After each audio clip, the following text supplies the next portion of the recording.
تو میرے بھائیوں، سیدنا عائشہ رضی اللہ تعالی عنہ ان کی فضیلت کو سنو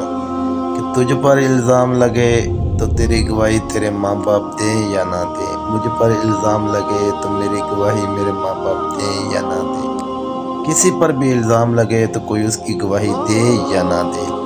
لیکن سیدہ والدہ امی جان عائشہ رضی اللہ تعالی عنہ ان کی فضیلت کو دیکھو کہ جب ان پر الزام لگا، ان پر تہمت لگائی گئی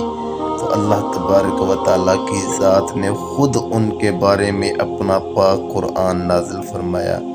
اور اللہ تبارک و تعالیٰ نے قرآن کریم میں ارشاد فرمایا الخبیثات للخبیثین والخبیثون للخبیثات والطیبات للطیبین والطیبون للطیبات، کہ پاک مردوں کے لیے پاک عورتیں اور گندے مردوں کے لیے گندی عورتیں، یہ اللہ کا قانون ہے۔